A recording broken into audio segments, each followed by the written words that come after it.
Dari Kecamatan Kedurang Ilir, Kabupaten Bengkulu Selatan, Provinsi Bengkulu, suara bangga kencana, suara komunikasi, informasi, edukasi, penyejuk hati bagi keluarga. Hadir menjadi sahabat keluarga Indonesia.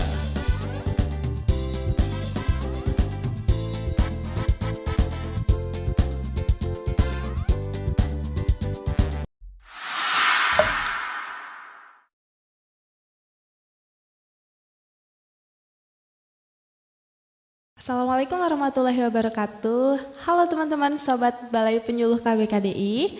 Nah, hari ini kita datang lagi nih untuk berbincang-bincang terkait masalah life skill berkelanjutan. Nah, sebelumnya teman-teman boleh kita perkenalan diri terlebih dahulu nih ya Mbak ya. Iya, Perkenalkan, nama saya Cini Nurkolifah Siti Aryani. Jadi hari ini saya yang akan membawakan sesi live kita pada siang hari ini. Nah, tentunya saya hari ini nggak sendiri nih. Saya ditemanin oleh narasumber kita yang jauh sekali datangnya dan tentunya sangat menarik. Boleh ya Mbak perkenalan terlebih dahulu? Halo teman-teman, selamat siang. Perkenalkan, nama saya Maisaroh. Oke, Mbak Maisaroh ya. Biasa Iya. sapaan akrabnya apa nih Mbak? Mai. Mai, oke. Kita dengan Mbak Mai, jadi hari ini Mbak Mai ini yang akan menemani kita berbincang-bincang pada siang hari ini mengenai life skill berkelanjutan. Karena seperti yang kita ketahui sebelumnya Mbak Mai udah pernah nih ngisi di room kita ya. Iya. Udah pernah ngisi juga tentang life skill. Nah, hari ini akan dibahas lebih mendalam lagi. Oke. Nih ya Mbak, kalau misal kita berbicara mengenai life skill, orang tuh biasanya langsung berpikir tentang manajemen waktu ya, Iya. atau komunikasi. Nah, hal ini nih sebenarnya benar, tapi kan masih di permukaan ya, kayak masih awal, ya, masih awal. Kalau kita bicara lebih mendalam nih, sebenarnya apa sih yang paling penting dalam life skill berkelanjutan ini? Mungkin dari Mbak Mai ada perspektif sendiri gitu.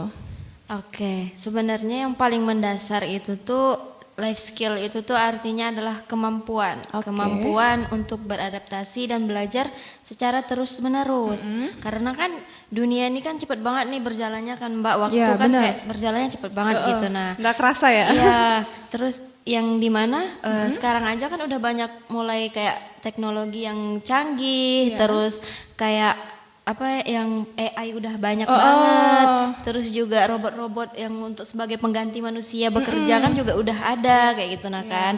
Nah, sedangkan itu tuh remaja tuh mungkin belum sadar dengan hal itu tuh, Oke. karena mereka mungkin belum mengetahui, belum mencari secara detail kayak gitu kan Kak. Terus juga remaja kita juga sebagai seorang remaja mungkin belum sadar juga kalau misalnya ada banyak pekerjaan yang mungkin 10 atau 20 tahun ke depan itu bakal hilang. Oh, akan tergantikan Iya, oleh AI. oleh AI dan benar. teknologi yang canggih kayak Iya, gitu kan tuh. Kak.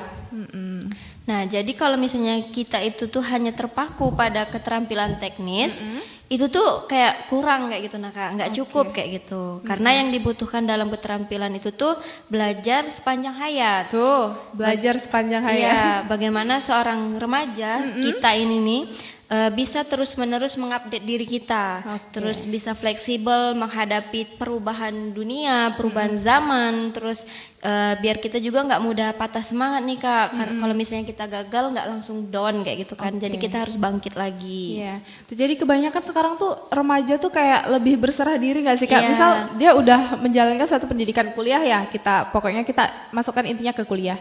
Dia udah kuliah, tapi dia lebih ke fokus kuliah aja, nggak usah pengembangan diri. Sebenarnya itu penting banget ya pengembangan diri. Iya penting banget itu Kak, karena kan dari situ tuh kita bisa belajar tuh kan, banyak yang kita pelajari dari situ kayak misalnya ikut organisasi itu kan banyak banget yang kita dapat tuh kan Kak. Oke.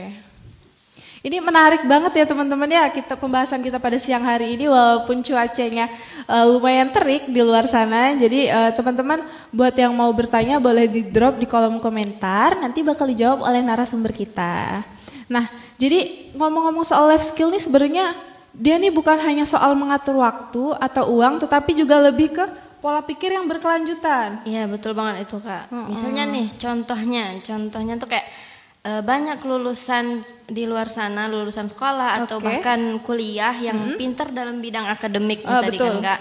Tapi dia kesulitan tuh pas dia menghadapi dunia kerja. Ini real banget Iya, nih Kak. karena kan dunia kerja tuh penuh dengan tekanan tuh Iya, kan Kak, benar-benar. kayak tugasnya yang banyak, terus juga belum dari atasan juga Iya. gitu nah kan. Tuh, ayo teman-teman siapa yang udah di dunia perkuliahannya lincah tapi pas di dunia kerja nggak punya life skill, no skill ya Kak. Iya. Heeh.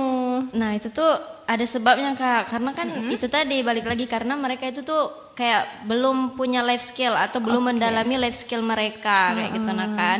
Terus karena mungkin juga mereka tidak terbiasa mandiri, tidak punya ketangguhan dalam hidupnya, terus juga keterampilannya kurang kayak gitu nah kan. Iya, biasanya kita kuliah kan kalau misal bekerja itu biasanya sama-sama ya. Beda kayak Iya. kita di dunia pekerjaan ini. Kalau di dunia pekerjaan tuh kan dia udah lebih ke masing-masing gitu. Iya. Beda.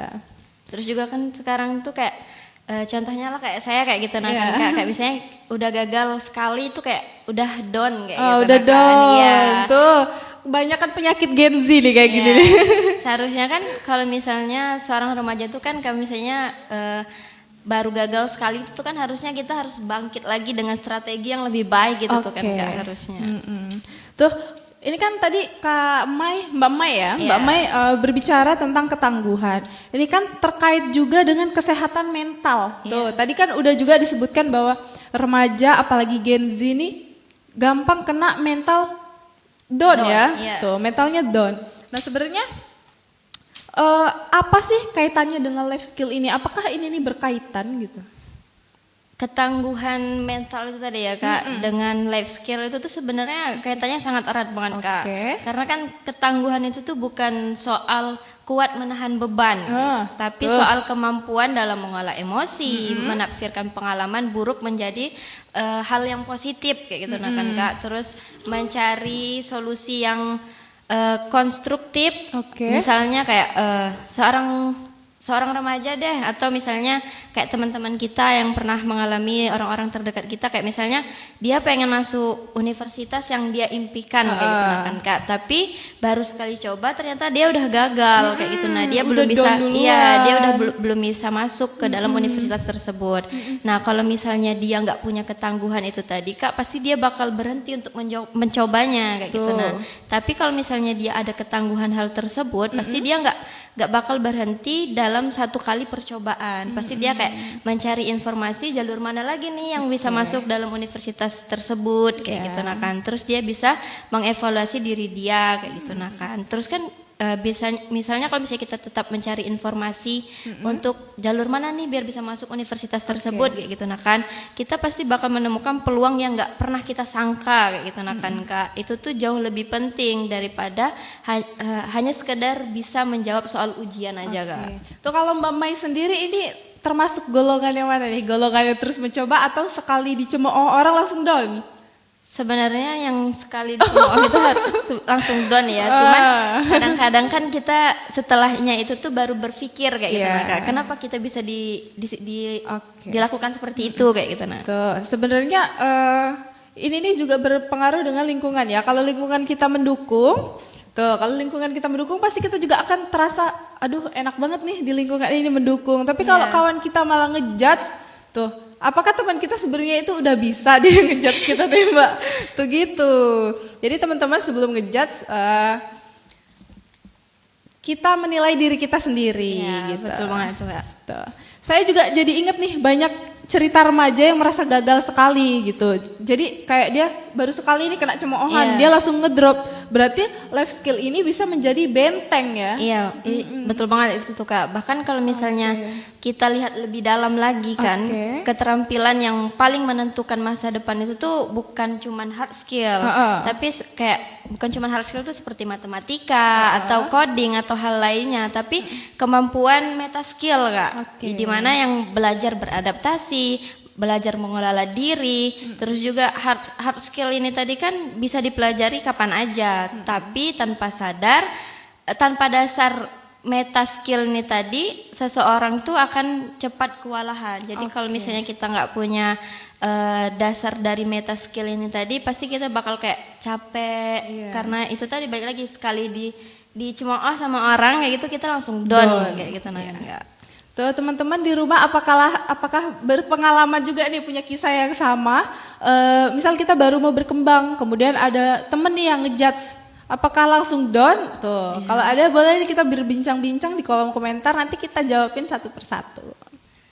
Oke, tuh kalau berbicara tentang konteks di Indonesia ya, sebenarnya ada nggak sih tantangan terbesar remaja kita dalam mengembangkan life skill berkelanjutan selain judgean dari teman tadi, cemoohan dari teman? Sebenarnya kalau menurut saya ada beberapa hal ya Kak. Oke. Yang pertama itu tuh kayak sistem pendidikan kita itu tuh masih sangat menekankan hafalan dan ujian. Ya, pasti Kakak juga udah ngalamin kan dari Pengalaman tuh. SD sampai kuliah kayak gitu. Pasti setiap tahunnya pasti ada ujian, terus pasti ada hafalan di situ tuh kan. Terus sedangkan di dunia nyata itu tuh kan yang menuntut kita itu tuh kreativitas. Kayak di dunia kerja itu kita harus kreatif kan Kak. Kayak Benar, gitu kan. Terus selain kreativitas juga ada kolaborasi serta ada problem solving. Terus yang kedua itu tuh lingkungan keluarga kadang kurang mendukung. Kan ada kan Kak yang beberapa keluarganya itu kayak kurang mendukung hobi kita. Iya, kayak benar. gitu. Nah, hobi teman-teman kita tuh kayak kurang didukung dengan keluarganya. Nah, hal tersebut juga ada beberapa faktor juga Kak. Mungkin kayak masih ada budaya yang overprotective kayak gitu nah kan Kak, atau justru kurang memberikan kepercayaan diri pada anaknya. Jadi kayak gitu. Jadi untuk para orang tua mulai deh sekarang kayak diberi kepercayaan kepada anak-anaknya biar anaknya bisa berkembang, mengembangkan hobi mereka kayak gitu nah kan. Jadi di sini peran orang tua tuh juga berpengaruh ya. Balik lagi ke orang tua nih, kita setiap ini ya Mbak Mai, kita setiap membahas tentang live di studio ini, itu tuh langsung berkaitan dengan peran orang tua. Jadi kita sebagai remaja ini juga harus belajar caranya berperan. Nanti kita sebagai orang tua tuh gimana sih, jangan sampai kita mengekang anak kita sampai dia nggak punya skill, itu karena keterbatasan gerak ya. Jadi dia nggak bisa berkembang kayak gitu. Dia nggak bisa menyalurkan hobi dia gitu.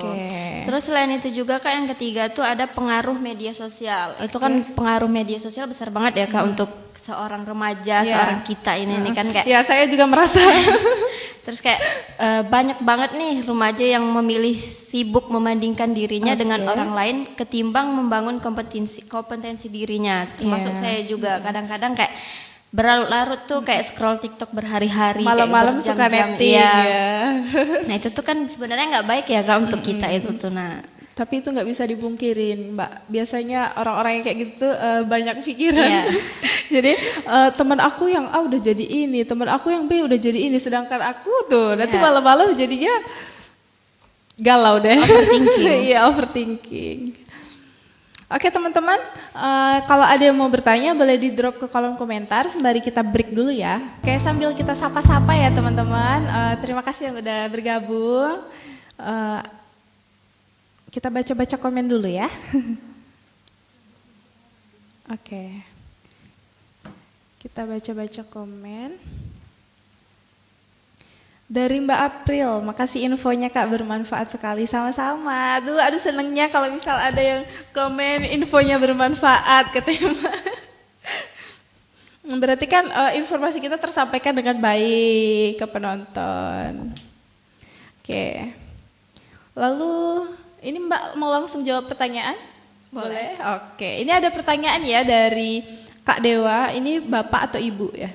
Apakah Kak Dewa ini aja. Masih ini? Oke, masih stay. Jadi pertanyaan Kak Dewa ini pendapat Anda, gimana sih pentingnya PIK remaja bagi anak sekolah? Oke, kita jawab ya Kak pertanyaannya. Jadi menurut kita nih penting PIK bagi remaja di sekolah. Sebenarnya itu kayak penting banget kayak gitu. Nah kalau menurut saya penting ya karena itu kan pusat informasi dan konseling remaja di sekolah gitu kan. Jadi sangat penting tuh bagi anak sekolah karena kan berfungsi sebagai wadah edukasi, pembinaan dan pendampingan remaja agar mereka itu bisa bertumbuh secara sehat fisik, terus mental maupun kesehatan dia, sosial kayak gitu nah kan Kak. Terus juga ada beberapa alasan kenapa dia bisa penting tuh PIK remaja. Karena yang pertama kan bisa jadi tempat sumber informasi yang benar kayak gitu nah kan Kak. Sesuai namanya ya, Iya, PIK-R. PIK-R kayak gitu nah kan. Terus juga yang kedua yaitu membentuk karakter dan keterampilan hidup. Kembali lagi kita di life skill Life itu skill tadi kan tuh Kak. Ya. berkaitan ya berarti Iya. ya. Jadi kan kayak di sekolah itu kan kita bisa belajar mengambil keputusan, mengelola emosi kita. Misalnya kayak kita lagi berantem sama teman kita kayak itu kan itu bisa menjadi tempat kita tuh untuk belajar gimana cara mengelola emosi kita biar nggak berketerusan berantem sama teman-teman kita tadi kan Kak. Terus juga yang ketiga yaitu mencegah permasalahan remaja karena kan banyak nih remaja yang kayak belum bisa menyelesaikan masalahnya sendiri kayak gitu kan Kak.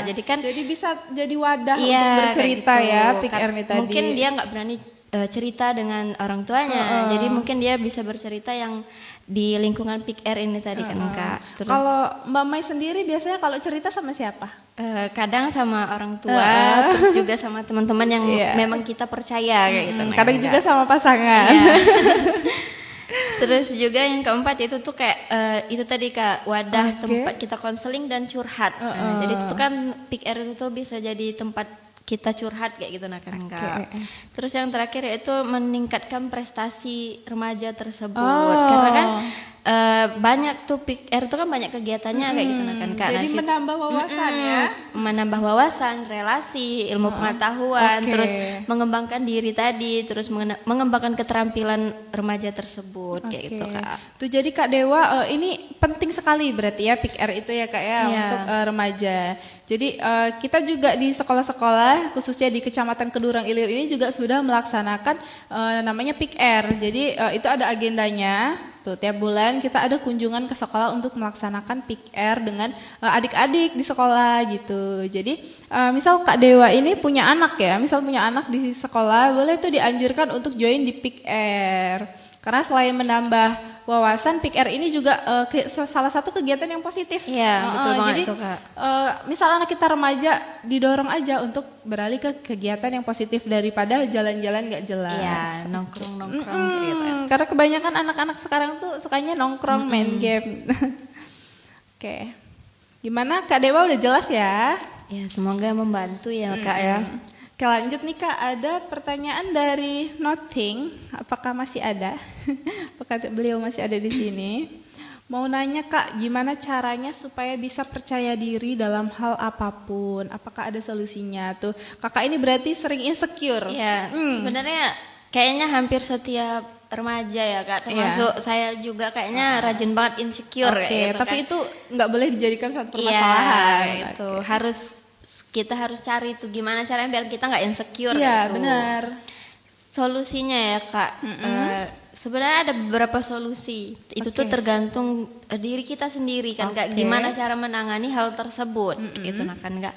Kalau menurut saya yang pertama itu tuh kita bisa tuh nengok kenali dulu kelebihan dan kekurangan kita nih di mana kayak gitu nah kan Kak. Misalnya kelebihan kita ada di bernyanyi atau berkomunikasi kita baik kayak gitu nah kan Kak. Jadi kan kita bisa memanfaatkan hal tersebut kan kayak gitu. Nah, misalnya kayak contohnya kayak gini kayak live kayak gitu yang bermanfaat, memberikan edukasi kayak gitu nah kan Kak.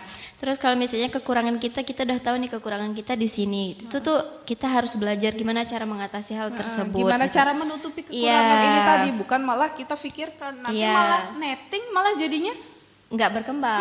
Nggak berkembang, jadi kita stuck di situ-situ aja. Ya, terus yang kedua itu tuh kayak perbaiki penampilan diri kayak gitu kan. Karena kan penampilan tuh kayak betul-betul dilihat oleh orang lain kan Kak kayak gitu. Nah, dinilai karena penampilan kan adanya di luar kayak gitu nah kan Kak. Itu yang pertama kali orang nilai kayak gitu. Jadi kan kalau misalnya penampilan kita rapi, terus bersih kayak gitu nah kan itu kan bisa meningkatkan kepercayaan diri kayak gitu. Terus kita itu harus belajar dan meningkatkan kemampuan kita. Karena kan kita tuh sebenarnya punya kemampuan masing-masing kan, Kak, kayak gitu nah kan. Jadi itu tuh kita harus tahu kemampuan kita ini ada di mana kayak gitu. Misalnya kayak tadi misalnya kemampuan kita itu bernyanyi kayak gitu. Kita bisa bernyanyi. Nah, kita bisa kayak latihan nyanyi atau cover-cover lagu terus posting di TikTok. Itu kan bisa kayak memberikan kita kayak kepercayaan diri kita bisa bertambah. Jadi kita harus mengasah nih gitu. Mengasah bakat yang udah ada, bukannya malah aku punya bakat nyanyi tapi aku males gitu. Jangan ya teman-teman. Jadi kalau teman-teman udah punya bakat nih, misal sekiranya bakatnya udah nampak nih, bakat nyanyi atau nari, boleh dikembangkan gitu. Cari lingkungan yang mau diajak berkembang, jangan lingkungan yang malah apaan sih kamu nyanyi-nyanyi nggak jelas tuh, kayak gitu jangan. Nah terus tuh ada lagi juga kayak berani ambil langkah kecil kayak gitu. Nah kan sebelum kita ambil langkah yang besar kan kita harus berani dulu ngambil langkah yang kecil kayak gitu. Nah Kak, jadi kita itu harus mulai dari hal yang paling sederhana kayak gitu kan. Misalnya kayak berani nyampein pendapat, nah itu tuh bagus banget kan Kak. Kita nggak ngikut alur aja gitu, tapi kita juga bisa berpendapat kayak gitu. Nah kan. Nah dari hal tersebut juga itu tuh bisa melatih life skill kita yang dimana kita bisa berkomunikasi dengan baik dengan orang lain, bersosial. Nah itu tuh kan dimana-mana pasti kita nyambung ke life skill itu tuh sebenarnya kan Kak. Terus selanjutnya kayak kita itu harus ubah pola pikir kita yang negatif jadi ke positif, karena apa yang kita pikirin itulah yang bakal terjadi kayak gitu sugesti kan, ya Kak. Jadi kita harus mensugesti diri kita ke arah yang positif. Jangan sampai sugesti kita buruk nanti malah terjadi hal-hal yang buruk. Gitu. Terus juga untuk meningkatkan kepercayaan diri kita nih, kita itu harus dikelilingi dengan orang-orang yang suportif, yang betul kata kakak tadi kan, kayak misalnya kita itu harus berteman kayak orang-orang yang mendukung kita kayak gitu, yang mau berkembang kayak gitu. Itu tuh sangat membantu kita dalam meningkatkan kepercayaan diri kita tuh Kak. Kalau misalnya kita kan sama teman-teman kita mau sama-sama berkembang, kita nggak merasa ketinggalan karena kita bareng-bareng. Jadi percaya diri kita tuh nambah kayak gitu nah kan Kak. Terus yang terakhir kayak yang penting jaga kesehatan tubuh dan mental kita itu penting banget. Ini penting banget. Jangan sampai udah percaya diri tapi mental kita kurang baik kayak gitu kan Kak. Itu bakal berpengaruh juga ya Mbak. Oke, gimana tadi Kak? Siapa tadi yang nanya? Nothing.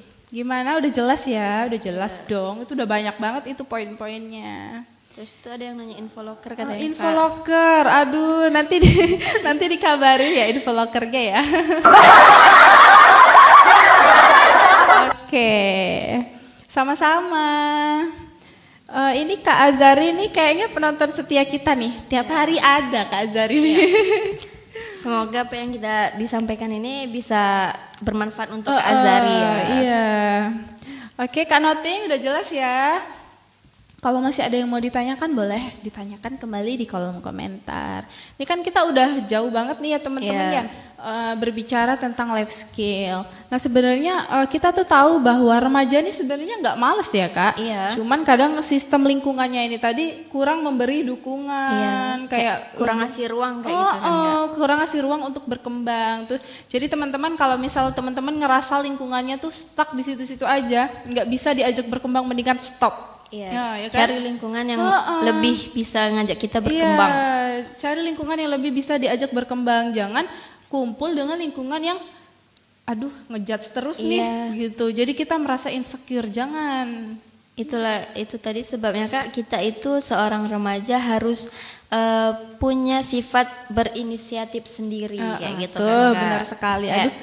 Misalnya kalau misalnya kita sekolah terus tidak mengajarkan di sekolah, kita tidak mengajarkan literasi finansial terus atau pelajaran yang nggak ada di sekolah termasuk life skill ini tadi kan nggak dipelajarin secara langsung kayak gitu kan Kak. Kita harus menggalinya sendiri. Kayak misalnya baca-baca buku, mencari informasi di media sosial atau hal lainnya. Terus juga kalau misalnya keluarganya terlalu protektif nih Kak, gitu. Kita itu bisa membuktikannya dengan tanggung jawab atas apa yang misalnya kayak kita dilarang kayak untuk pergi ya, kita itu harus bertanggung jawab kayak gitu kan Kak. Tuh, udah panjang lebar banget nih ya penjelasan kita ya. Jadi kalau kita tarik lebih dalam ya teman-teman, berarti kunci life skill berkelanjutan ini bukan hanya keterampilan teknis ya Mbak ya. Jadi tapi bagaimana cara kita, pola kita berpikir, budaya kita, lalu sistem lingkungannya ini tadi yang mendukung proses kita berkembang. Iya betul banget itu Kak. Karena kalau misalnya remaja ingin bersaing secara global, kita deh pengen bersaing secara global, kayak kita bisa berkembang secara global kayak gitu. Nah kan kita itu tuh nggak cukup hanya pintar secara teori aja Kak.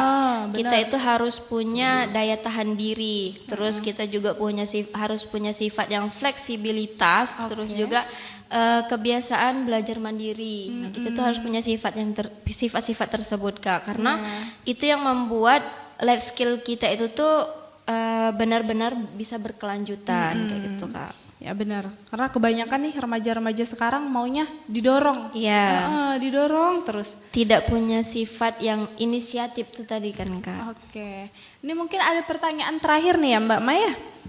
Tuh, ini Kak saya bertanya, apa pengaruh lingkungan sekitar kita biar kita bisa berkembang? Pengaruh lingkungan itu tuh sebenarnya sangat berpengaruh dalam hidup seorang remaja, seorang kita kayak gitu kan Kak. Karena kan misalnya kayak ada beberapa orang yang ngomong baik atau buruknya teman kita itu pasti bakal nempel di diri kita sendiri kayak gitu. Kalau misalnya kita berteman sama pedagang parfum, kita bakal kesemprotan harumnya. Kayak betul, gitu. Pernah tuh dengar itu. Iya. Terus kalau misalnya kita berteman dengan orang yang yang kurang baik lah kayak gitu, nah kan nggak, pasti kita juga bakal kesemprotan kurang baiknya juga. Jadi lingkungan itu tuh betul-betul kayak sangat-sangat berpengaruh kayak gitu. Nah jadi kita itu sebagai seorang remaja harus benar-benar bisa memilih dan memilah lingkungan yang baik untuk diri kita sendiri. Setuju banget nih kali ini sama Mbak Maya. Jadi kita nggak ini nih ya teman-teman, nggak salah pilih narasumber kita hari ini. Jadi narasumber kita ini sangat berkompetitif ya di bidangnya. Oke. Ada lagi tuh Kak yang nanya. Ada lagi nih dari Rojali ya yang nanya, Kak Rojali. Kak kalau nikah cepet di bawah umur gimana tuh? Apa Kak Rojali ini gimana nih? Kak Rojali ini udah punya anak atau dia mungkin ada niatan mau nikah di usia muda? Tuh gimana gitu. Kak Rojali coba dikasih penjelasan dulu nih, jangan sampai kami salah mengartikan. Jangan sampai salah mengartikan. Boleh Mbak Mai? Sebenarnya nikah cepat atau nikah di bawah umur? Kalau menurut saya sih ya tergantung diri masing-masing ya Kak, gitu kan. Gimana cara penilaiannya kayak gitu, gimana kita menganggap hal tersebut baik atau buruknya kayak gitu. Kalau misalnya nikah cepat atau nikah di usia muda atau nikah di bawah umur, kalau niatannya untuk hal baik, untuk menghindari hal-hal yang tidak baik kayak gitu, ya nggak apa-apa kayak gitu. Nah asal kita, karena nikah kan Kak banyak persiapannya tuh, bukan cuman siap finansial, tapi kan harus siap mental, pikiran, fisik dan lain-lain kayak gitu. Nah kalau misalnya dirasa kita udah cukup atau sudah merasa siap dengan hal-hal tersebut, ya nggak apa-apa kayak gitu. Ya, tapi balik lagi ke program kami di BKKBN. Jadi kalau usia ideal laki-laki, Kak Rujal ini laki-laki ya. Jadi usia idealnya 25 Kak, 25 tahun. Jadi kalau bisa ya di usia ideal. Karena kenapa? Biar lebih, kata Mbak Mai tadi, biar lebih ada penunjangnya seperti finansial, pola pikirnya dan lain-lain gitu. Karena kan kalau kata orang umur itu tuh mempengaruhi juga pola pikir ya Kak. Iya, oke mungkin. Tapi menurut saya itu tergantung dari diri kita sendiri ya Kak kalau masalah berkembang. Iya betul. Karena kan apa-apa itu pasti balik ke diri kita sendiri masing-masing. Iya benar. Kayak kami ini cuman kayak memberikan edukasi, harusnya kayak gini gitu. Nah itu balik lagi ke diri kita masing-masing, gimana caranya agar diri kita ini nih bisa berkembang kayak Iya. gitu. Semoga teman-teman bisa nerima nih ya materi life Iya. skill berkelanjutan kita pada hari ini. Nih, kalau boleh saya simpulkan ya teman-teman, pesan besarnya adalah jangan takut untuk mencoba. Jangan pernah takut untuk gagal dan jangan pernah berhenti untuk belajar. Karena dunia itu akan terus berubah. Iya, ya kan, cepet Mbak? banget kan Kak. Kayak nggak Oh. kerasa, 1 hari aja nggak kerasa tuh kayak gitu kan. Tiba-tiba udah sore aja. Oke. Nah, terus kalau misalnya boleh ditambahin Kak, satu lagi kayak jangan pernah tunggu sistem yang berubah karena sistem itu pasti bakal cepet banget berubahnya kan Kak. Terus kita itu harus mulai dari diri kita sendiri karena life skill itu sejatinya tidak lahir dari teori Kak, tapi dari pengalaman nyata yang harus diolah menjadi pembelajaran hidup. Wah, keren sekali.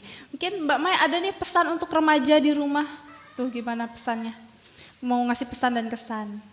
Untuk pesan dan kesannya ya Iya. untuk seorang remaja, untuk kita nih kayak gitu. Terkhusus kita ya, kita Iya, kan masih kita remaja masih nih guys. remaja, kayak Iya. gitu. Kalau pesannya sih kayak mulailah merubah pola pikir kita untuk menuju masa depan yang baik, terus mengevaluasi diri kita setiap hari kayak misalnya hari ini apa aja sih yang udah kita lakuin, yang mana ya yang masih kurang, nah itu bisa diperbaiki di besoknya kayak gitu. Terus juga jangan sampai salah dalam memilih lingkungan itu tadi kan Kak. Nah karena kalau misalnya kita udah salah pilih lingkungan itu bisa membawa memberikan faktor, entah itu faktor buruk ataupun faktor yang baik itu untuk diri kita sendiri. Jadi kita harus pinter-pinter dalam memilih dan memilah teman kayak gitu kan. Kalau bahasa gaulnya sekarang circle. Oh, iya, circle ya Kak. Oke, jadi teman-teman terima kasih yang udah nonton. Kita udah kurang lebih 1 jam ya Kak ya, nemenin teman-teman di rumah. Temenin mungkin sambil makan, sambil Iya, ngopi. mungkin teman-teman nontonnya ada yang sambil makan, sambil ngopi. Terima kasih yang udah bergabung, terima kasih yang udah bertanya, dan terima kasih juga yang udah bantu tap-tap. Besok hari Senin ya, hari Senin kita ketemu lagi dengan tema yang berbeda iya, mungkin kan Kak. dengan tema dan narasumber hostnya yang berbeda. Oke. Jadi saya selaku host pamit undur diri. Jika ada salah kata saya mohon maaf. Dan saya sebagai narasumber di hari ini, saya juga apabila ada kurang dan salahnya saya minta maaf. Semoga bisa bermanfaat bagi teman-teman semua. Dah, sampai jumpa.